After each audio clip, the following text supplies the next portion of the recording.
Recce जापानी उपचार की एक प्राचीन पद्धति है जो जीवन शक्ति, ऊर्जा के संतुलन और पुनर्निर्मित करने के लिए सिद्धांत पर आधारित है। इसका उद्देश्य रेकी के परिचय, सिद्धांत, लाभ, सकारात्मक आउटकम, रेकी सत्र, प्रक्रिया, सावधानियां की व्याख्या की जाएगी। मैं रेकी ग्रैंड मास्टर विकास बिहानिया आज आपको जानकारी दूंगा कि रेकी के 5 मूल सिद्धांत क्या है और इन मूल सिद्धांतों को जानकर हम अपने जीवन के अंदर कैसे रेकी अटैचमेंट करने के बाद में जीवन के अंदर बदलाव कर सकते हैं। प्रारंभ में जब भी रेकी हीलर आपको रेकी सिखाता है तो ये 5 बातें आपके जहन में उतार देता है कि इनका जीवन में क्या असर होगा। आइए एक एक सिद्धांत के बारे में हम विस्तार से देखेंगे। सबसे पहला सिद्धांत, आज के दिन में आभारी रहूंगा। कृतज्ञ महसूस करना, आपके जीवन की सभी परिस्थितियों के लिए आभार व्यक्त करना। गर्म धूप वाले दिनों, दोस्तों और परिवार के साथ में मज़ेदार पलों या नौकरी में पदोन्नति के लिए आभारी होना आसान है, लेकिन जब दिन योजना के अनुसार नहीं चलता तो क्या होता है। जब परिस्थितियां वैसी नहीं होती आपकी उम्मीद की थी। जीवन की चुनौतियों को आध्यात्मिक भावना और मानसिक रूप से विकसित होने पर मदद करती है। इन समय के दौरान कृतज्ञता का अभ्यास करने से आपको दूसरों के लाभ होगा। जब आप इस बात पर ध्यान केंद्रित रखते हैं कि आपके पास क्या है, न कि क्या कमी है, शुक्रगुजार करें उसका, घर का, परिवार का, रिश्ते नातों का, नौकरी का, व्यापार का, तो शारीरिक, मानसिक, भावनाएं, आध्यात्मिक उपचार होने लगता है। क्योंकि यही ऊर्जा शक्ति आपके जीवन के अंदर जब कृतज्ञता के रूप में आती है तो आपको चारों तरफ से सुरक्षा कवच के रूप में ऊर्जा मिलना प्रारंभ हो जाती है। क्योंकि सबसे पहले आभार ही होता है। अगर हम किसी से पेन भी लेते हैं तो उसका भी हम धन्यवाद करते हैं। सांसारिक जीवन में कोई भी वस्तु अगर किसी से ली जाती है तो हम उसका शुक्राना करते हैं। ऐसे ही ब्रह्मांड की अलौकिक शक्ति आपकी सांसों को चला रही है। 72,000 नस नाड़ियों के अंदर ऊर्जा भर रही है। दूसरा सिद्धांत, आइए जानते हैं। आज के दिन, आज के लिए मैं चिंता छोड़ देता हूँ।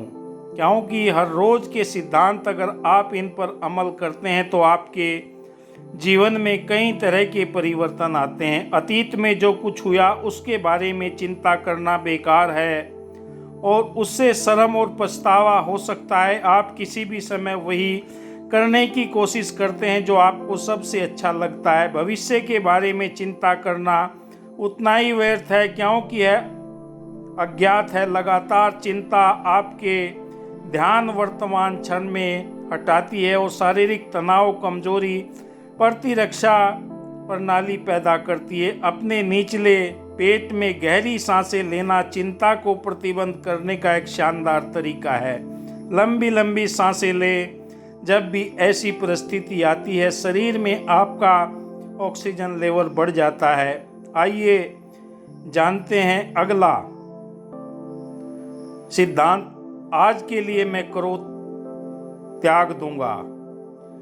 आप क्रोध का अनुभव करते हैं क्योंकि आपके जीवन में होने वाली परिस्थितियां, स्थितियां आपका बहुत कम नियंत्रण होता है। आप इसलिए क्रोधित महसूस करते हैं क्योंकि दूसरों लोग आपके अनुकूल तरीके से व्यवहार नहीं करते। याद रखना कि आप हर स्थिति या दूसरे लोगों के व्यवहार को नियंत्रण नहीं कर सकते।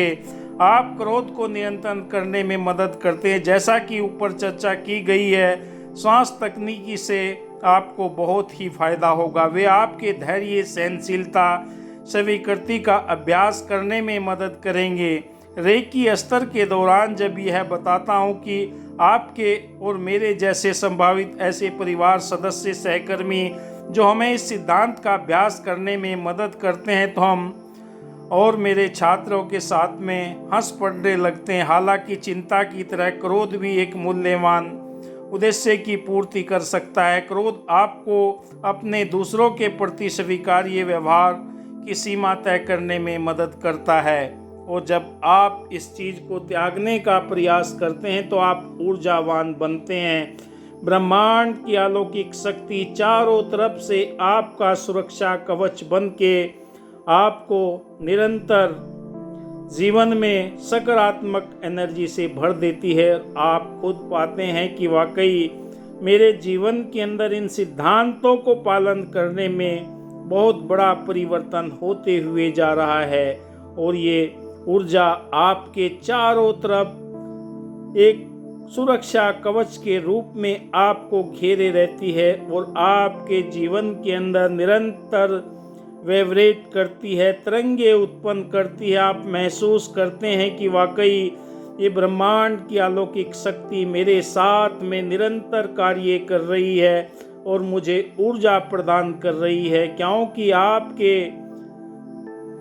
अट्यूनमेंट के बाद में आपके कई चक्र जागृत हो जाते हैं जो ऊर्जा को ग्रहण करते हैं। आइए हम आज के दिन चौथा सिद्धांत, आज के दिन मैं ईमानदारी से काम करूंगा, क्योंकि जब तक आप स्वयं पर ये सिद्धांत लागू नहीं करेंगे तब तक आपके जीवन में कोई परिवर्तन आ नहीं सकता। यह सिद्धांत आपको खुद के साथ और दूसरों के साथ ईमानदारी से पेश आने की याद दिलाता है। जब आप खुद के लिए प्रति सच्चे नहीं होते तो आप बहुत सारी अनावश्यक आंतरिक व बाहरी उलझन पैदा करते हैं। चीज़ें उतनी ही सहजता से नहीं चलती जितनी आप चाहते हैं। जहां आप पहुंचना चाहते हैं वहां पहुंचना अधिक चुनौती है और इससे अधिक समय लगता है।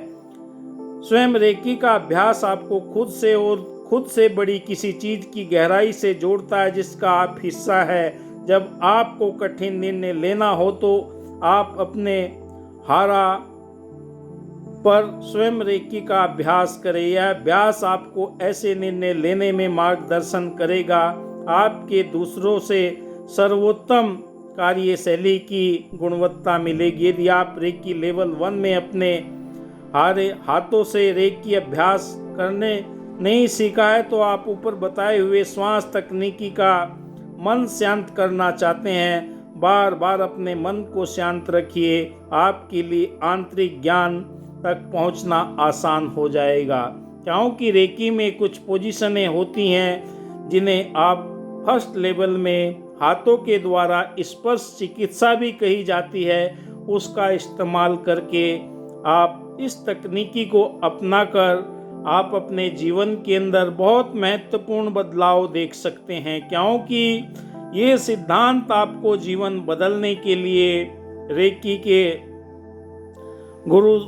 के जन्मदाता डॉक्टर मिकाई युसुजी ने ये ज्ञान आपको प्रदान किया और उसके सिद्धांत बताए। जो इन सिद्धांतों पर चलता है, आज पूरी दुनिया के अंदर 34% लोग इस चिकित्सा पद्धति को अपना रहे हैं, जो दुनिया के अंदर एक ऐसा दिव्य ज्ञान है जो आपके जीवन को बदल सकता है। कहा कि दिल बदल सकते हैं, जज्बात बदल सकते हैं, मुल्क के फिक्रों के ख्यालात बदल सकते हैं। अगर हम बदल जाएं यारो, हालात बदल सकते हैं। ईमानदारी से अपने कार्य को कीजिए, चाहे आप किसान हैं, डॉक्टर हैं, इंजीनियर है या कोई और व्यवसाय करते हैं। कोई भी कार्य करें, ईमानदारी से अगर आप करेंगे तो आपके जीवन के अंदर ये बदलाव आना निश्चित है। 5वां सिद्धांत, आज के लिए मैं दयालु बना रहूँगा। यह मेरे पसंदीदा रेकी सिद्धांतों में से एक है। यहाँ आपको अपने आसपास के माहौल के प्रति विचारशील रहना और अन्य जीव प्राणियों से लोगों के भोजन, पौधों, जानवरों के अनावश्यक नुकसान न पहुँचाने का प्रयास करने में याद दिलाता है। हर किसी के विचार, पसंद, नापसंद, विश्वास पर अलग हो सकते हैं। आसपास के लोगों के प्रति स्वीकृति, समझ, करुणा विकसित करना आपके स्वास्थ्य के कल्याण को बढ़ाने वाली है। दयालु जीवन से खुद प्रगति होती है, क्योंकि आपके हृदय में दया, करुणा भाव है। तो बस आज इन 5 सिद्धांतों पर जय हिंद।